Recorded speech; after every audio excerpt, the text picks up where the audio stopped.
Bom, boa noite a todos, obrigada pela presença. Agradecer ao Dani Zecre, que aceitou nosso convite para fazer esse estudo esta noite. E para começarmos o nosso estudo, então, fazemos as bênçãos da Torá. Baruch atah Adonai Eloheinu melech haolam, asher kideshanu bemitzvotav, vetzvanu la'asok bedivrei Torá. Amém. Ve'arevna Adonai Eloheinu et divrei Toratecha, befinu uvefi amcha be'Israel. Venihye anachnu ve'tzeitzaenu ve'tzeitzae amcha be'Israel. Kulanu yodesh mecha velomde Toratecha lishma. Baruch atah Adonai amelamed Torah le'amo Israel. Amém. Baruch atah Adonai Eloheinu melech haolam asher baharbanu mikol ha'amim venatalanu et Torato. Baruch atah Adonai noten Torá. Amém. Passo a palavra então para o nosso Moré Daniel. Obrigado, Thaís. Eu vou mandar de novo, porque eu vi que tiveram pessoas que entraram no chat, no Zoom depois que eu mandei, e aí acho que não fica, né? Então, mandar mais uma vez. A folha que a gente vai estudar está disponível para quem quiser abrir. Eu vou compartilhar ela agora com vocês. E aí eu não vejo muito vocês, tá? Então, se alguém quiser falar, me chama mesmo, levanta a mão, enfim, porque senão eu não vejo o que vocês estão querendo falar. Coube a minha Parashá Hukat, uma Parashá que, como vocês vão ver logo agora no começo, não é nada fácil, é bem difícil de escolher qual assunto. Ela tem pelo menos 4 grandes assuntos. Então eu vou passar por eles rapidinho agora, alguns eu vou fazer alguns comentáriozinhos, mas a ideia é passarmos rapidinho por aqui, tá? Então ela começa com todo o ritual da vaca vermelha, o famoso ritual onde quem está impuro recebe a água das cinzas dessa vaca vermelha no terceiro e no sétimo dia e se torna puro novamente, mas aquele que fez todo o processo, tanto do sacrifício da vaca como da mistura das cinzas com a água, se torna impuro e tem que passar por um processo de purificação também.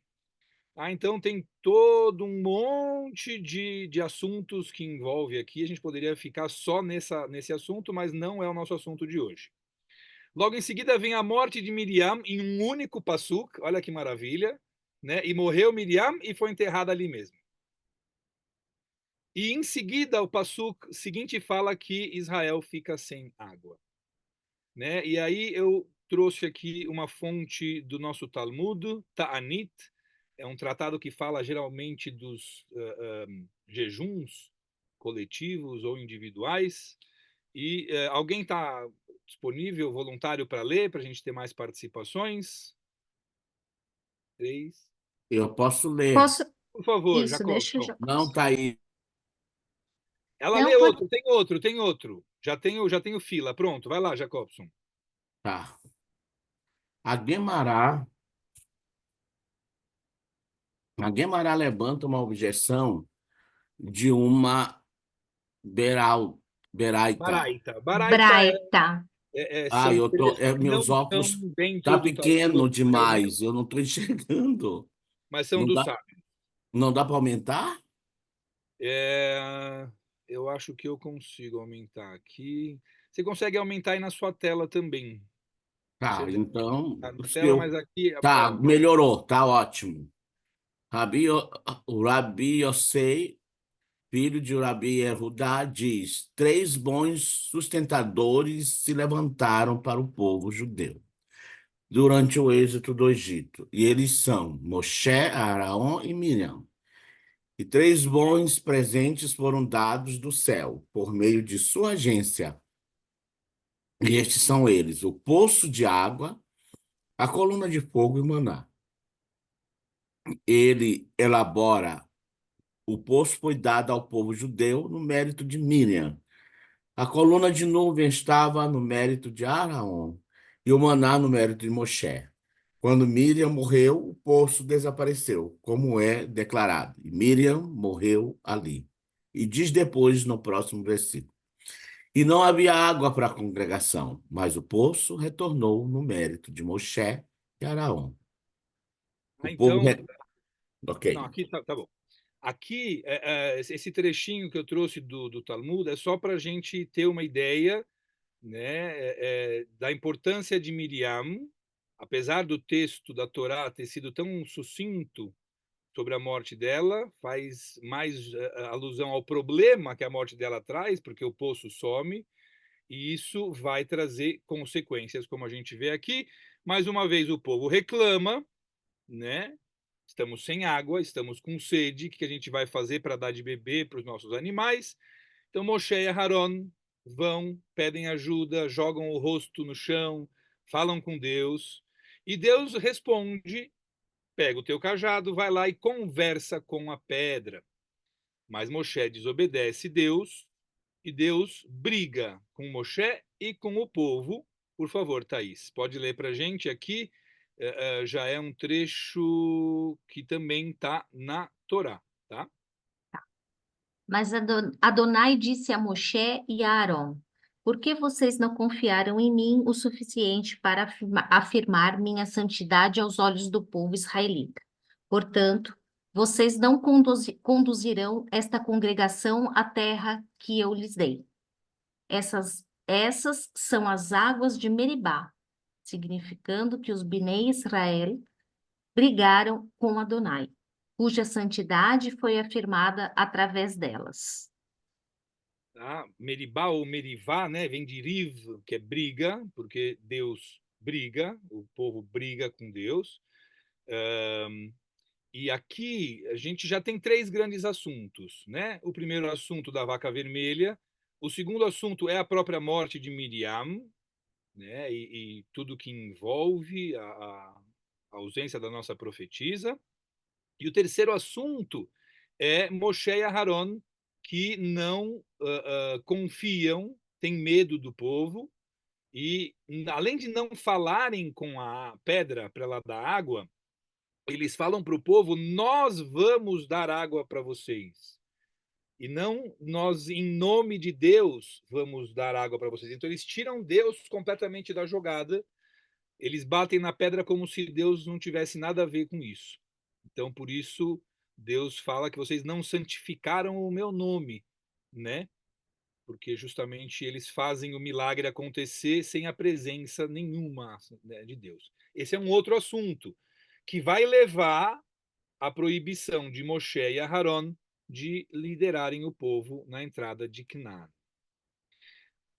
O texto segue e a gente tem Moshe pedindo passagem para o rei de Edom. Só que o rei de Edom fala: não, vocês não podem passar, por mais que vocês vão pagar a água, vocês não vão tocar em nada. Se vocês vierem, eu vou guerrear contra vocês. Então, Moshe decide não ir pelas terras de Edom, eles circundam a terra de Edom, eles fazem uma parada nesse monte Hor, e Deus avisa: sobe Moshe, Aharon e Elazar no monte Hor, que lá Aharon vai encontrar os seus antepassados.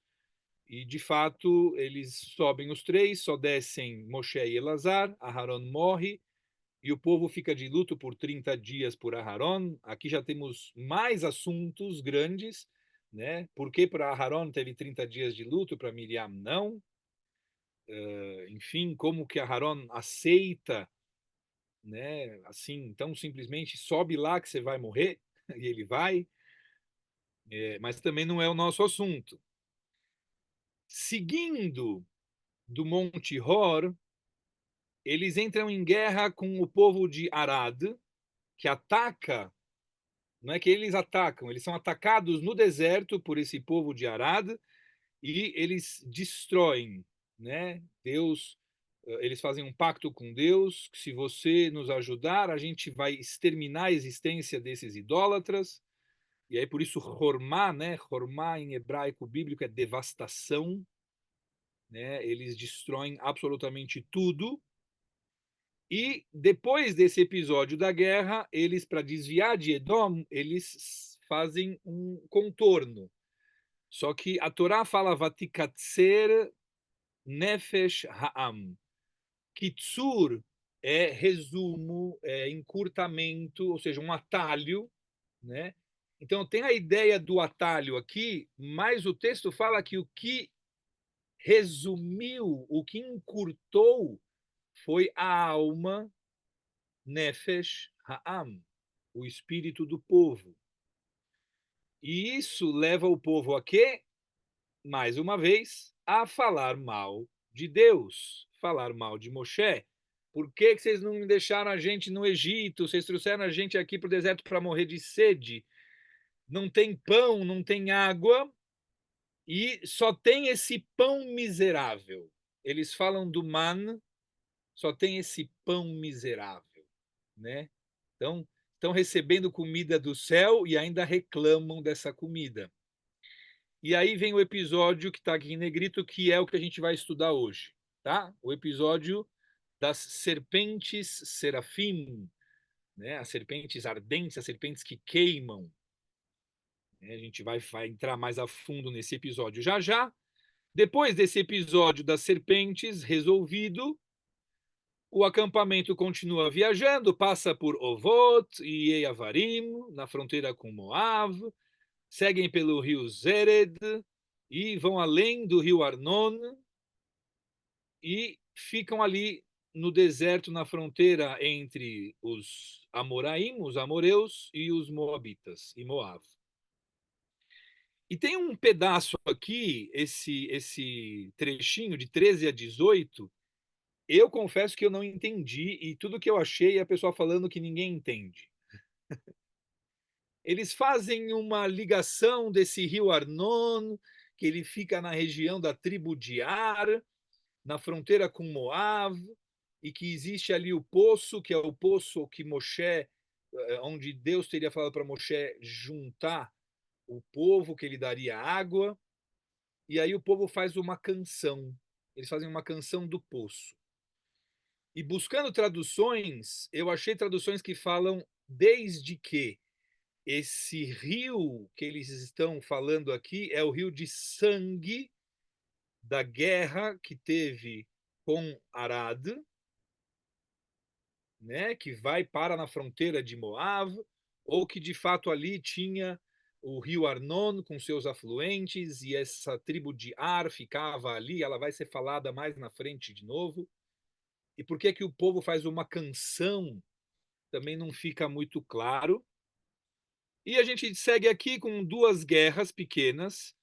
De novo, Moshe fala com o rei dos Amoraim, né, Sihon, Melech HaEmori, e ele pede para passar, que não vai pegar nada. A mesma história que ele fala com o rei de Edom, só que em vez do Sihon fazer uma ameaça, não entrem aqui que eu vou entrar em guerra com vocês, ele sai e vai atrás, vai guerrear no deserto contra os Bnei Israel, e aí ele é derrotado com a ajuda de Deus, e em seguida acontece uma outra guerra com esse rei Og, de Bashan, e Deus entrega os inimigos na mão dos Bnei Israel, eles ali se assentam, e aí também fica um pouco esquisito, porque eles se assentaram em cidades estabelecidas ali, mas logo em seguida a Paraxá termina com o primeiro passuco do próximo capítulo, capítulo 22,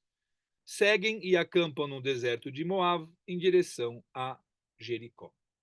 Então, essa é a Paraxá Hukat, né? E a gente vai entrar, a gente vai explorar dentro de Hukat a história das serpentes. Lachkor et Hukat, explorando Hukat Hanechashim. Então, direto da Torá, da própria Paraxá, a gente encontra Adonai enviou as serpentes serafim contra o povo, elas morderam o povo e muitos dos Bnei Israel morreram. Né? Assim começa a história das serpentes. Eu gostaria de voluntários para leitura, são leituras curtas no começo, vai ter algumas maiores. Então, aqueles mais tímidos, aproveitem agora. Ou eu vou ler as curtinhas, vou deixar as maiores para vocês, para a gente ter mais fluidez. Então, discutindo quem são esses serafim, né? Por quê? Da onde? Nehashim, serafim? Da onde está vindo essa história? É a primeira vez que se fala sobre isso na Torá. Então, Midrash Tanhuma, de Buber, fala que os serafim, que estão naquele passuco que a gente leu agora, são chamados serafim porque eles queimam sorefim, a alma, né? Então, serafim e sorfim escreve muito parecido, tá? Tem uma mudança de um vav, quem me acompanhar no hebraico aqui, ó, serafim e sorfim. Eu adiciono um vav, né? Um rolam, tem som de o, sorfim. Rashi vai no mesmo sentido. Et hanechashim haserafim, as serpentes ardentes, assim chamadas, só que aí ele fala por que elas queimam.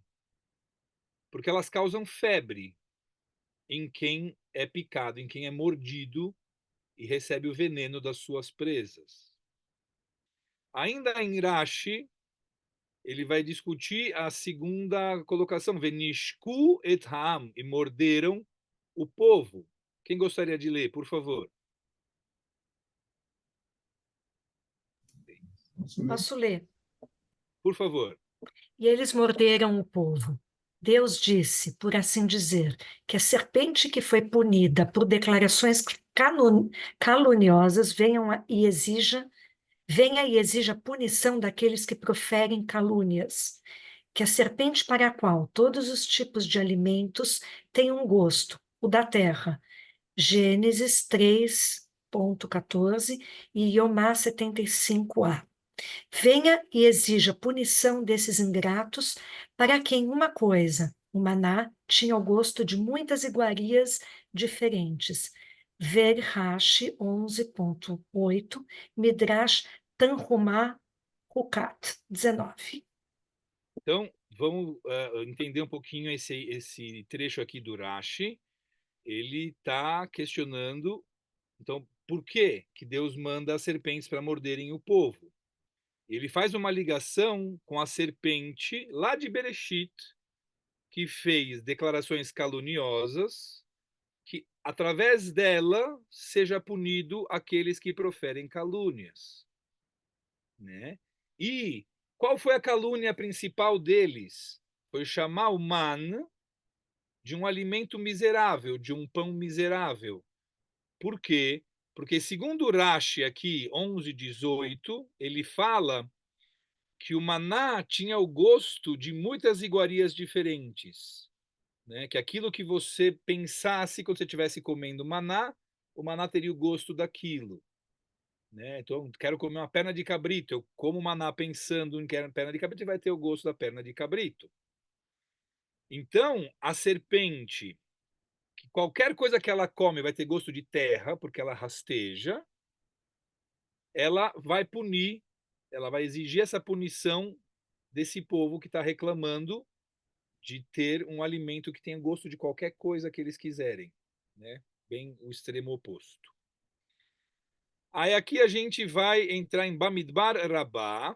Então aqui é uma discussão direta desse trecho do livro de Bamidbar, onde está para Shahukat.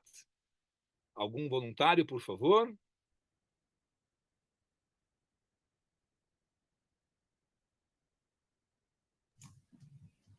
Posso ler aqui. Por favor. E Deus enviou contra a nação as serpentes ardentes. Bamidbar 21.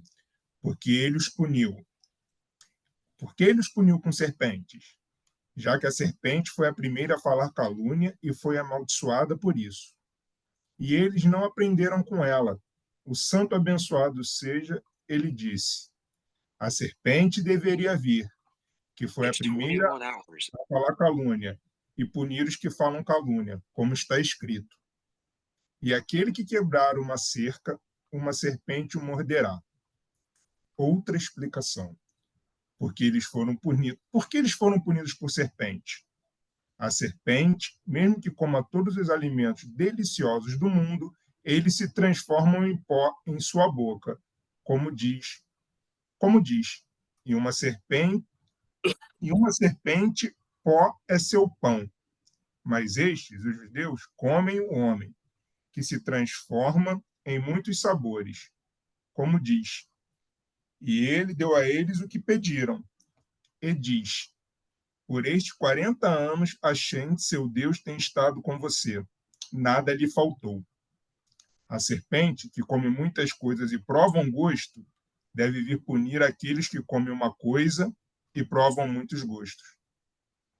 Ok, então vai no mesmo sentido do Rashi, né? Aqui estava traduzido errado. Comem o homem, não, comem o maná, né? Estava man em inglês e ficou homem. Mas no mesmo sentido ele coloca esses dois motivos. Por que a serpente? Porque ela foi a primeira a falar calúnia, então ela vai punir quem está falando calúnia. E porque a calúnia deles está ligada a um alimento que tinha todos os gostos e todos os alimentos têm o mesmo gosto. Não muda muito aqui. Vamos seguir para o Pirkei de Rabi Eliezer. Mais um voluntário, por favor. Voluntária, de preferência agora, para a gente alternar.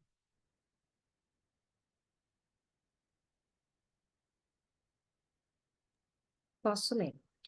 Por Rabi favor. disse: eles caluniaram Deus novamente e disseram: nós estávamos morando na terra do Egito em facilidade e contentamento, mas o santo, bendito seja ele, e Moshe nos tiraram do Egito para morrer no deserto, como é dito.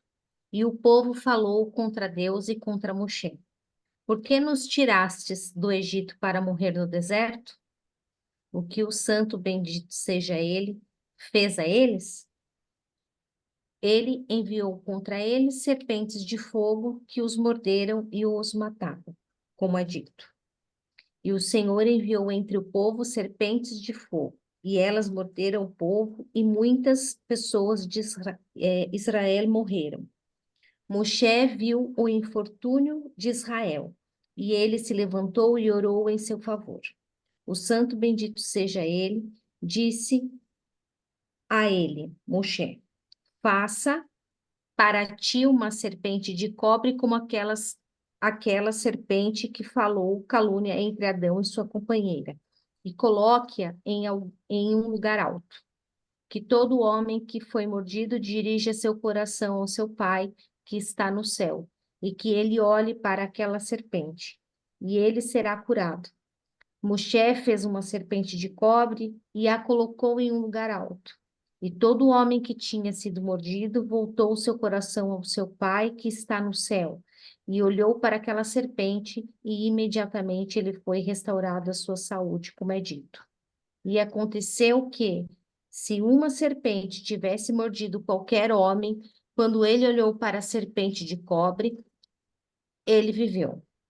E também disse: se a serpente morde sem encantamento, então não há vantagem do mestre da língua.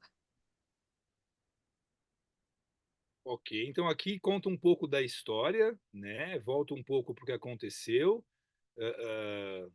que a solução, né? Moshe, mais uma vez, intercede pelo povo, e a solução que Hashem dá para Moshe é fazer uma serpente de cobre, colocar ela num mastro alto, e que as pessoas pudessem olhar nos olhos da serpente, e todo aquele que olhasse para a serpente, depois de ter sido mordido, viveria. Já vamos falar sobre isso aqui um pouco mais. Vamos terminar de ler todos os trechos, faltam acho que 2 só, 3 no máximo. A gente vai ler agora um trecho de Or Haim, também focado na Parashá Hukat, justamente no versículo, né, 21, capítulo 21, versículo 6, que fala Etanechashim ha-serafim, as serpentes serafim, serpentes de fogo. Temos alguém para ler? Posso ler. Por favor, André. Ora Haim em números, as serpentes de fogo. Parece que, como resultado das contínuas reclamações dos Bnei Israel contra Deus e Moshe, ele enviou as próprias bestas contra eles, que seu Lashon Hara, Lashon Hara havia dado à luz. Explicamos em inúmeras ocasiões que as Mezikim, forças destrutivas em nosso mundo, nada mais são do que as criaturas que causamos a existir por meio de nossos pecados. O incidente das serpentes neste parágrafo prova quão verdadeiras são as palavras de nossos sábios em Ta'anit 8, quando disseram que no futuro messiânico as outras bestas selvagens, pergunta Aaron, a serpente. Tá certo isso, Dani? Quando disseram que no futuro messiânico as outras bestas selvagens perguntam a Aaron, a serpente, por que ela mata com uma mordida venenosa, visto que ela nem mesmo obtém uma satisfação física com o dano que causa. A serpente responde com o verso Kohelet, Ein alashon, ein itron levael. Tron leva ele. Levael. O caluniador não ganha nada com sua calúnia. Ele pergunta, por que não fazer a mesma pergunta ao caluniador? O que ele ganha espalhando mentiras contra as pessoas? Et anarshim A ashrifim, serafim. a serafim, as serpentes de fogo, etc. Parece bastante apropriado que, vendo os Bnei Israel continuarem a caluniar Deus e Moshe, que Deus enviou as serpentes criadas por essas observações caluniosas contra aqueles que causaram sua existência, contra os próprios caluniadores. Conforme o Talmud em Ta'anit, neste caso, as reclamações dos Bnei Israel deram origem a dois tipos de serpentes. Aquele chamado Nahash tem uma mordida venenosa que destrói o corpo, enquanto a mordida daquele chamado Seraf queima a alma. O significado da palavra Vaishlach. Vaishlach é e enviou. Vaishlach. O significado da palavra Vaishlach aqui é que Deus permitiu que as criações malignas dos comentários caluniosos do povo se voltassem contra eles.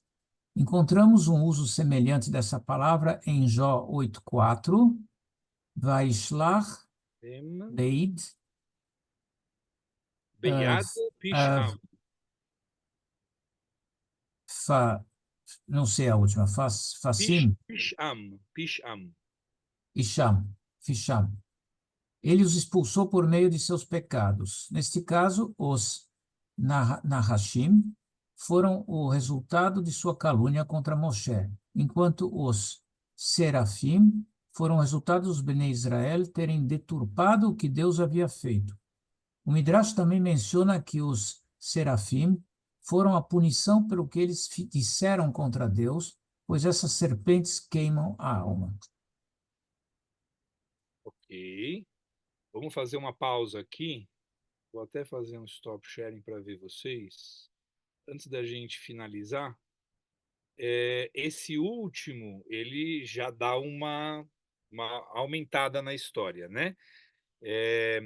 Ou seja, primeiro de tudo, Deus não cria as serpentes que queimam, ele apenas as envia àqueles que as criaram, né? Segundo esse Tratado Ta'anit 8, ele fala que o caluniador, né, ele acaba com a sua calúnia criando bestas selvagens no mundo espiritual, e essas criações, né, essas serpentes que foram criadas, Deus envia contra o povo. E tem esse final que é bem interessante, que fala de dois tipos de serpentes, na verdade, né? Ou seja, Deus teria enviado Hamechashim e Haserafim, os dois. E qual seria a diferença dos dois? Né, o Nahash, ele vai causar uma doença física. Esse foi enviado porque foram contra Moshe, né? Moshe é o grande líder que salvou eles e, né, foram falar, puxa, você tirou a gente do Egito para morrer no deserto. E a segunda é porque eles caluniam Deus, falando mal do man, né? E também falando, trouxe a gente para morrer no deserto. Então você tem esses dois castigos sendo trazidos para aqueles que caluniaram. Eu queria no final que a gente pudesse conversar sobre tudo isso. Por enquanto, tudo bem? Tá todo mundo dentro? Vocês estão comigo? Porque agora a gente vai finalizar para poder começar a discussão e eu vou querer ouvir vocês. Vamos? Vamos finalizar então. Tá no finalzinho já. Então, um último trecho aqui, antes da gente ir para o trecho de Reis, que fala um pouquinho a parte da história. Rizkuni, também sobre Números 21:6, Et Hanechashim, as serpentes. De acordo com o Rabino Yudan, a Torá, ao não escrever Nechashim, mas Ha-Nechashim, em vez disso, afirma que a nuvem sobre o acampamento judeu, enquanto Aharon estava vivo, costumava queimar as serpentes, as cobras, e assim torná-las inofensivas no que diz respeito ao povo judeu. Agora que Aharon havia morrido, não havia remédio contra ser mordido pelas cobras. Elas se tornaram fontes frequentes de dano. Então, ele faz uma guinada total da história. Ele fala que, na verdade, a história não foi a reclamação do povo, mas sim o fato de Aharon ter morrido, ligado àquilo que a gente viu sobre os três presentes que Deus dá para cada um dos nossos três parnesim, né, os sustentadores. Então, Moshe recebe o man, Miriam o poço e Aharon a nuvem, a coluna de nuvem. Então, na hora que Aharon morre, a gente não tem mais a coluna de nuvem acompanhando o acampamento. E que essas serpentes, elas já existiriam acompanhando o povo, mas que a presença divina, representada pela coluna de nuvem, ela deixava o povo seguro contra as serpentes, né? E agora que Aharon morreu, as serpentes, elas agora podem causar dano. Então, isso traz uma ligação com o que a gente leu agora há pouco, de que o povo estava o tempo inteiro caluniando. Não foi esse o primeiro episódio, porque justo agora surgem as serpentes. Então, que as serpentes que surgiam em outras situações, a presença divina, representada pela coluna de nuvem, não, né, ela afastava, ela tornava essas serpentes inofensivas. Nesse momento que eles fizeram a calúnia, na ausência de Aharon, as serpentes passaram a não serem mais inofensivas. Tá? Esse último trecho, ele foge um pouco aqui da discussão, mas eu trouxe ele só para a gente ter essa ideia de que essa serpente realmente foi feita por Moshe, né? Porque aqui está falando do rei de Yehudá, esqueci o nome dele agora, já lembro, que assim que ele assume o reinado, o trono, uma das primeiras coisas que ele faz é abolir os santuários, ele quebra as colunas e corta a Asherá, que eu não sei o que é exatamente essa Asherá, mas era alguma estrutura ali do templo, e ele quebra em pedaços a serpente de bronze que Moshe tinha feito, pois até então os Bnei Israel ofereciam sacrifícios a ela, e ela era chamada Nehushtan. Nehushtan vem da palavra Nehoshet, bronze, porque ela era feita de bronze, então ela era a bronze, não sei como ficaria em português, a bronzeada, Nehushtan. Tá? Mas então, parece que essa serpente de fato não só foi feita por Moshe, mas ela foi levada para Jerusalém e ela estava no Beit HaMikdash. E ela era idolatrada, né? Eles faziam sacrifícios a essa serpente. Ok. Vamos lá, pessoal. O que esse episódio da serpente fala para vocês? Quem gostaria de trazer assim o que na sua alma esse episódio de forma geral, que é o povo falou calúnias com Moshe e Deus, Deus manda essas serpentes, as serpentes picam e matam, mas aí Deus redime o povo através de uma serpente de bronze que Moshe fez, e eles tinham que ir olhar para essa serpente. Por favor, André. Na verdade, Dani, eu estou muito confuso. Eu acho que eu preciso de um psicanalista depois essa,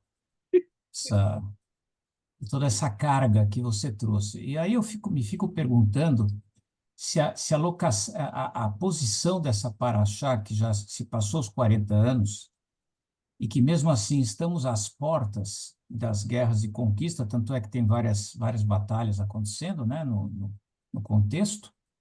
Mas eu lembro também que essa paraxá está logo depois do contexto da, da história dos espiões, né, que não existe perspectiva para uma construção de um país depois do que se constata que as lideranças têm. Mas eu vejo aqui que, com a morte de Miriam e Moshe, a liderança que veio até então, ela praticamente está se esfacelando, né? Então eu vejo assim que tem um recado meio caótico, ou talvez até anárquico, de que há um vácuo de poder. E nesse vácuo de poder, eu vejo que a história das serpentes que tomam o lugar da direção da história, né, do narrador, elas são colocadas ali para mostrar que realmente existe uma bagunça momentânea, enfim, que o povo precisa se reorganizar. Ele está no meio de um caos. Eu não tenho certeza se a próxima paraxá é Pinhas, não? Não, ainda não. Ainda Primeiro não, tem né? Mas, Balak e Pinhas. então, olha só que interessante no contexto global, né? Temos caos e, de repente, precisamos de alguém de fora, que é a próxima paraxá, para dizer que somos maravilhosos, né? Porque nós mesmos sabemos que não somos. Balak, né? E logo depois de Balak nos falar que somos maravilhosos, temos os filhos flertando à direita e esquerda com os povos de fora e Pinhas resolve pôr ordem de novo na questão. Então eu vejo assim uma montanha-russa entre vazios de liderança e brigas que, infelizmente, trazendo para os tempos atuais, é o que a gente está enxergando no nosso Israel, né? Mas eu acho que essa questão das serpentes, elas estão tomando o lugar da cena, porque eu acho que o povo tem um vazio, um grande vazio. Isso me incomoda, mas, como se fala, é assim que se organiza.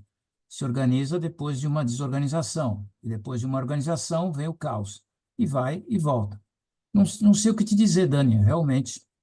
Eu sinto o caos nessa paraxá.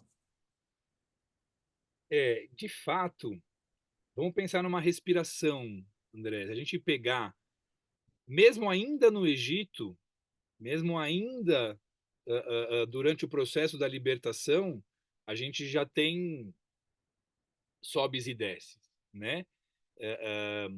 E eu acho isso muito interessante, porque, para mim, uma das leituras do nome de Deus é uma respiração, né? Para mim, uma das formas de ler Yud Rei Vav Rei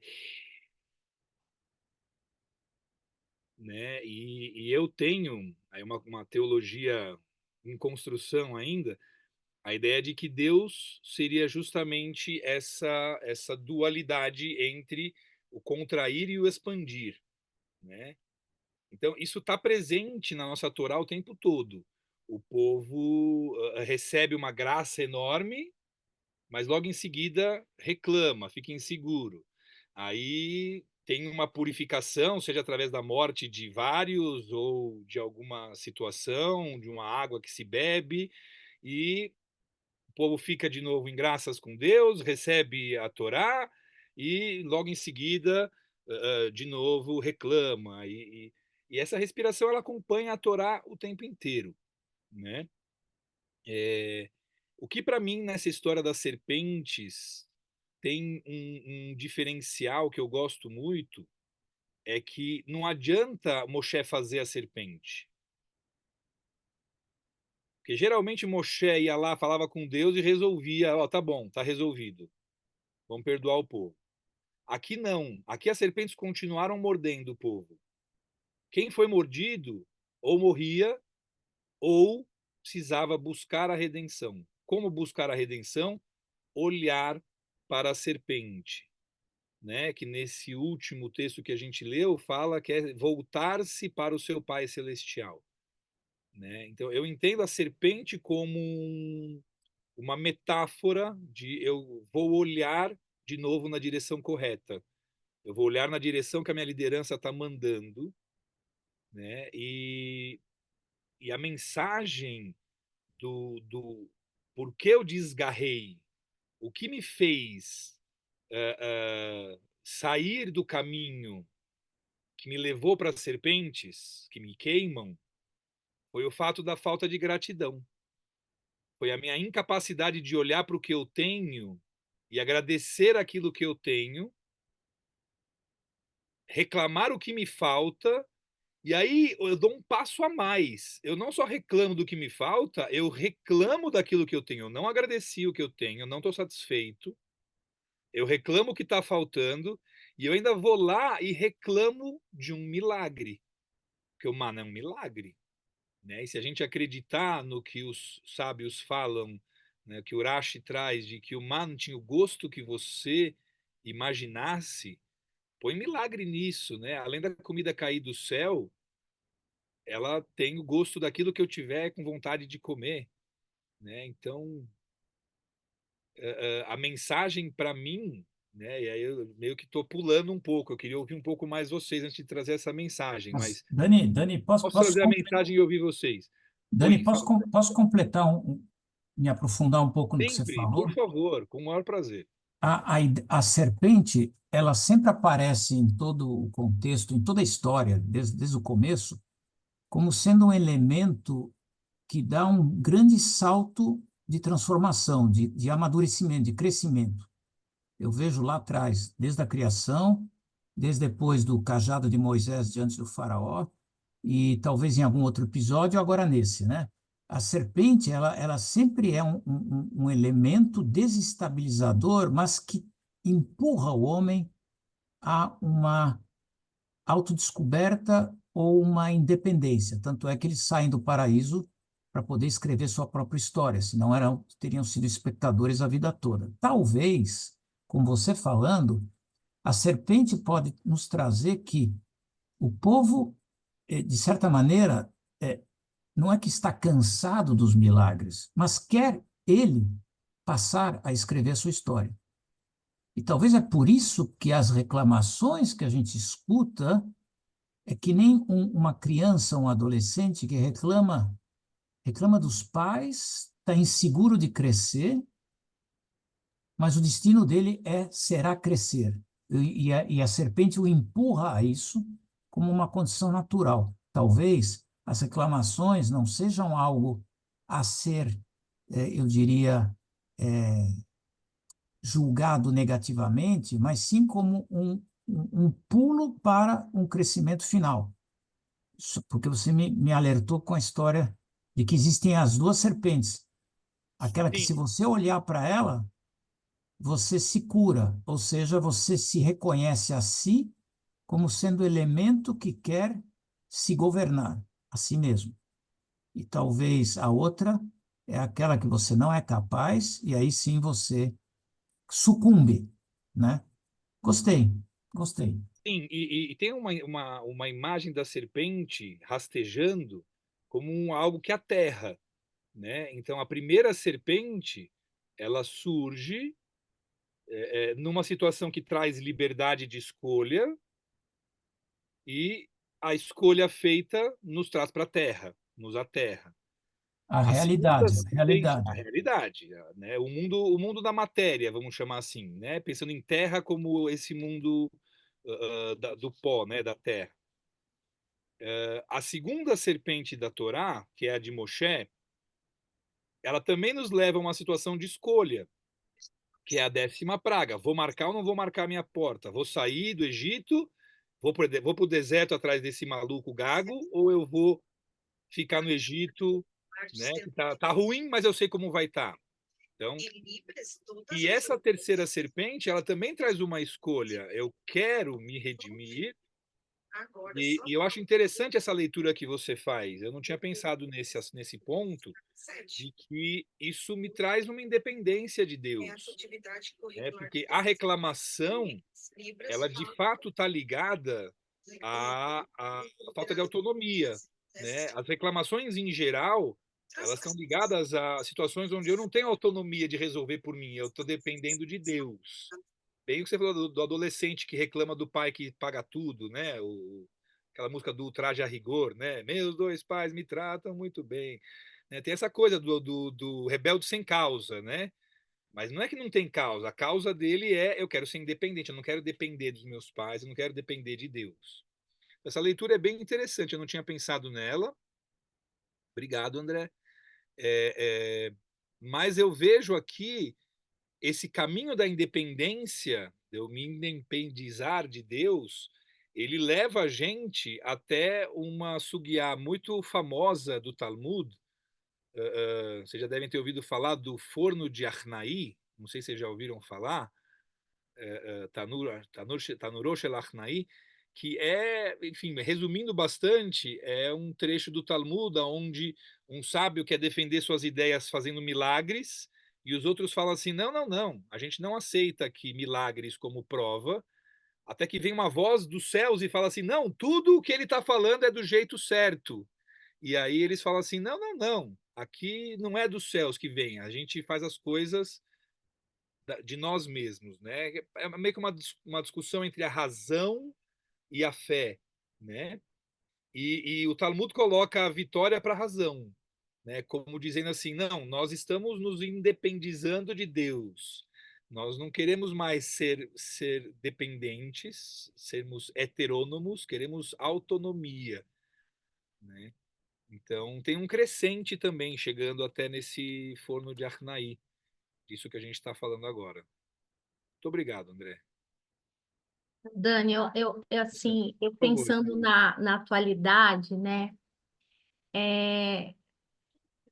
Primeiro que esse texto o que você trouxe, assim, né? Esses comentários sempre me coloca naquela, né? Na perspectiva de que, assim, além da escolha, existe um caminho bom e existe um caminho não tão bom, né?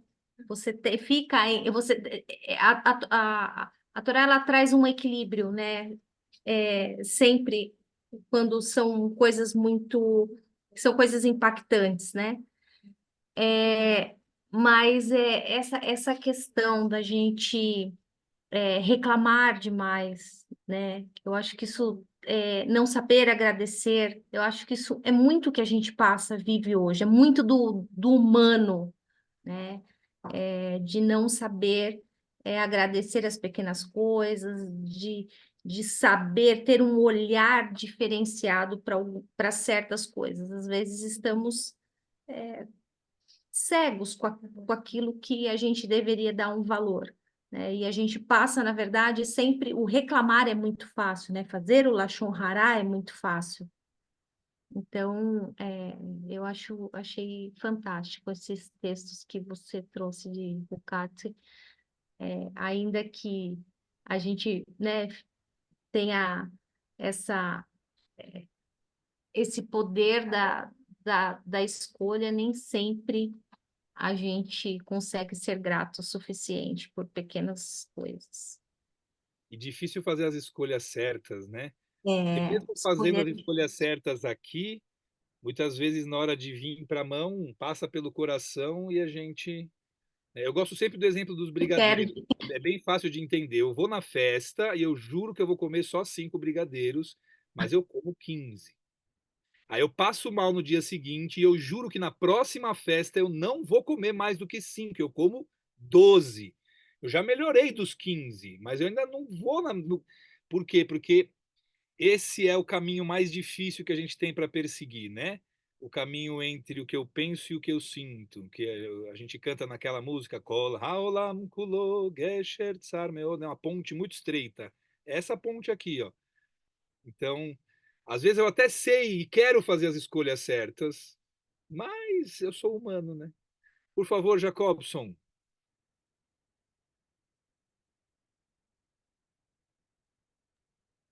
Nós estamos falando tanto de serpente, eu estou igual o André. Eu acho que eu enlouqueci no meio do caminho. Eu acho que encontrei até uma serpente aqui dentro do meu quarto, na minha, no meu apartamento. Me diz uma coisa. Aí tu falaste que essa serpente foi parar em em Jerusalém. Mas e quanto tempo ela ficou? Mas ela ficava em qual local? No Beit HaMikdash? E o sumo sacerdote, ninguém dizia nada, eu fiquei meio confuso. Eu também fico confuso, mas o trecho que eu trouxe é justamente o que mostra pra gente que essa serpente foi levada, porque ela existia até chegar, e a gente está falando de 4 gerações depois do rei Davi, tá? E Está falando do depois do passado. rei Davi, ela continuou. Davi permitiu que ela ficasse. Ele provavelmente colocou ela lá, não só permitiu que ela ficasse, né? E Salomão, que construiu o templo, colocou ela lá junto com o que o pai. Ela continuou fazendo parte do Mishkan, de alguma forma eles levaram junto. Como a gente sabe disso? Porque nesse trecho do livro de Reis, ela foi destruída. Então, até ela ser destruída, ela estava lá. E mais do que isso, eles faziam sacrifícios para ela. Ela era idolatrada. E aqui tem muitas discussões, né? Eu já vi muitas discussões sobre, puxa, mas Deus mandou Moshe fazer um ídolo? Né? Onde é que fica essa história Questionável, né? toda, né? Realmente é algo assim. Lembrando que a gente usa o termo errado quando a gente fala em monoteísmo. A Torá não é monoteísta. A Torá é uma monolatria. Ela diz que você deve adorar apenas Adonai, mas não que só existe. Ela por várias vezes fala Michamocha Baelim Adonai. Quem é como você entre os deuses? Adonai. Então a Torá fala da existência de outros deuses. Ela não nega a existência de outros deuses. Ela só diz que a gente não deve cultuar e idolatrar outros deuses. Né? E a gente pode extrapolar isso para o Deus idolatrado da atualidade, que está levando a nossa sociedade para o inferno, que é o celular. Todo mundo idolatra o seu celular. As pessoas saem de casa sem levar a lancheira, vão embora. Ah, tudo bem, eu me viro. Sai de casa sem o celular, volta para buscar, porque não consegue passar um dia sem o celular. Né? Então, talvez sejam esses deuses que a gente não deve idolatrar, não sei. Aí abre espaço para muita discussão. A gente não Deve tem estar tempo para escondido essa esses De discussão deuses no repente. agora. celular. E, né? Gostei Dinheiro, da né? metáfora, Dani. Dinheiro, Foi sim. ótimo. Mas eu acho que a ideia principal aqui dessa serpente, né, dela estar presente fisicamente, é para que as pessoas pudessem, de uma forma terrena, se arrepender da falta de gratidão, se arrepender das suas calúnias e voltar-se para o caminho, né, que seria o caminho das mitzvot. Lembrando que a gente tem na nossa liturgia uma série de brachot agradecendo o tempo inteiro. E segundo o Talmud, a gente tem que fazer 100 brachot todo dia, né? Tem um tratado inteiro sobre brachot, por que a gente faz brachá antes de comer, depois de comer, por que a do vinho é diferente, a do pão é diferente, mas a ideia da gratidão, ela é muito forte na nossa liturgia, justamente para lembrar-nos diariamente de estarmos agradecendo, tá bom? Fábio, só um segundo que a Débora não levantou com o link. Eu não achei a mãozinha aqui, por isso que eu levantei a minha. Por favor, Débora. Eu queria pedir se você pode explicar de novo o ritual da vaca vermelha, que eu não entendi. Olha, o ritual da vaca vermelha eu também não entendo. Ele é bem complexo, ao mesmo tempo que ele é simples. Eu vou falar a parte simples dele, Por tá? favor. Tem que ter uma vaca vermelha, pura, que não pode ter dois pelos pretos, tem todo um. Ela tem que ser perfeita, e aí ela é sacrificada, ela é inteira queimada, e as suas cinzas são guardadas. Tudo isso fora do acampamento. Por quê Quem, e para quê? quem queimou e sacrificou a vaca fica impuro.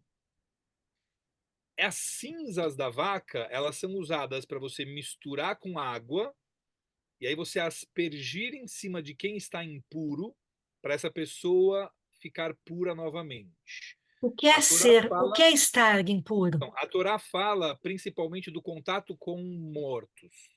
A pessoa que teve o contato com um morto ou com uma casa onde morreu alguém ou com uma sepultura, que aliás essa é a explicação do porquê a gente coloca a Matseivá na sepultura, né? O principal motivo é para marcar que ali tem uma pessoa enterrada, ou seja, para eu não encostar lá que eu me torno impuro, né?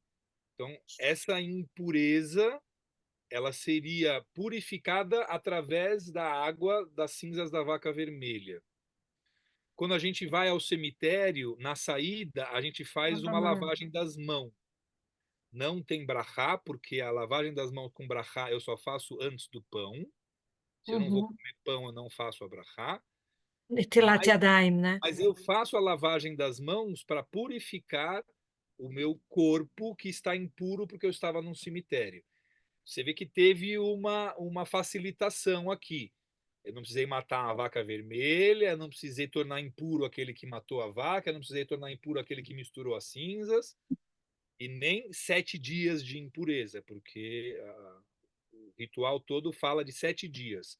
Você vai aspergir água no terceiro e no sétimo dia, o que eu acho o máximo, porque na história da humanidade, todos os contos que têm alguma coisa mística, a começar pelos contos de fada, tem sempre o 3 e o 7, né? Sempre o número 3 vezes que as coisas acontecem, 7 anões, 7 montanhas, 7, enfim. E aqui, de novo, o número 3 e o número 7 aparecem num ritual que ninguém sabe explicar.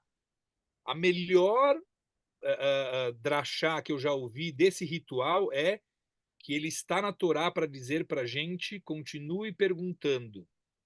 Nunca pare de perguntar, porque não tem resposta para essa vaca vermelha. Uhum. Muito Aliás, bom. nunca ninguém viu uma vaca vermelha nem amarela, que a gente fala vaca amarela, fez cocô na também nunca vi uma vaca amarela. Fábio, por Muito bom. favor. Obrigada, Dani. Imagina, um prazer. Ô, Dani, é só um pensamento aqui rápido. Se for da serpente, o que eu pensei aqui, que a serpente, na verdade, quando eles olham ali, não seria um reflexo do que quão a gente pode ser nocivo a nós mesmos, e você se auto fazer essa reflexão, e eles tiveram que manter essa serpente materializada, porque hoje a gente tem terapia. A gente faz terapia, a gente tenta fazer essa reflexão, e naquela época eu não acredito que não tinha. Então, talvez a serpente fosse esse símbolo de uma autorreflexão de quão destrutivo a gente pode ser, né? Sim, até porque, como a gente leu no último trecho antes do Riscune, era o Bereshit Rabá, que as serpentes foram criadas pela calúnia das pessoas, então elas já são um reflexo das pessoas.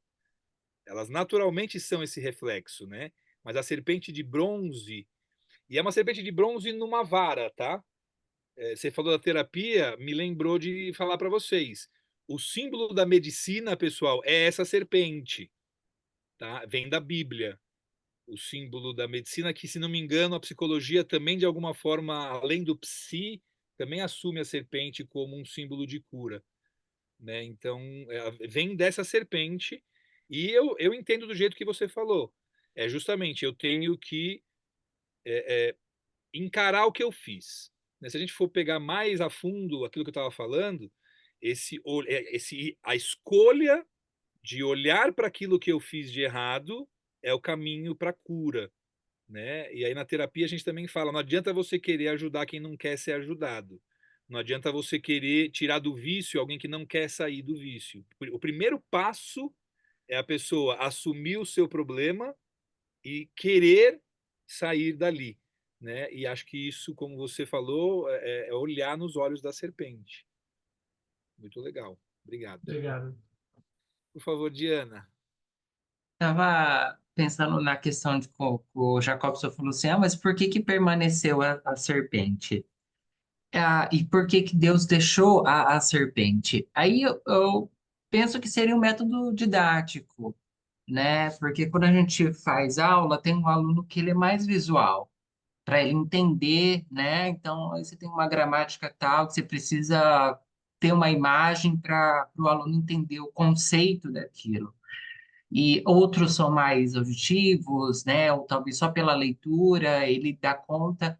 Talvez nesse período que permaneceu, que Deus deixou que tivesse essa imagem dentro do templo, talvez era a didática que funcionava para aquele público e para a época, talvez. E hoje a Sim, gente, com a leitura, então estamos numa outra didática, seria. sim, isso faz muito sentido e isso me leva à história do bezerro de ouro, né? Tem um midrash não oficial na ópera Moisés, quando Moshe desce do Monte Sinai com as tábuas debaixo do braço e ele vê o bezerro de ouro, ele olha para Aharon e fala assim: Puxa, vocês não conseguiram acreditar em Deus sem ter algo palpável para olhar? E aí Aharon olha para ele e fala assim: Ué, e o que é isso debaixo dos seus braços? E aí Moshe olha para as tábuas e aí ele quebra as tábuas, porque ele entende que no fundo as tábuas também têm essa função. Eu podia ficar só com as palavras de Deus, mas não, elas foram materializadas. Né? Para aquele que não consegue só com as palavras, eu tenho as tábuas presentes ali. A lei de Deus ela está escrita também, né? Mas ao mesmo tempo isso me traz uma pergunta: por que que o bezerro de ouro é tão ruim e a serpente de bronze nem tanto, né? E a resposta que eu tenho, de princípio, é porque uma Deus mandou fazer e a outra não. Mas é um ponto que traz muita discussão. Eu trouxe algumas coisas que eu achei dentro da literatura rabínica. E eu queria contar para vocês como eu pensei a aula de hoje, né? Eu tinha pensado que eu podia falar um monte de coisas, mas eu queria trazer um pouco de literatura rabínica para vocês lerem e verem como que os sábios, ao longo do tempo, iam discutindo as coisas, iam falando do que já foi discutido, iam se referindo aos textos anteriores para trazer as ideias novas.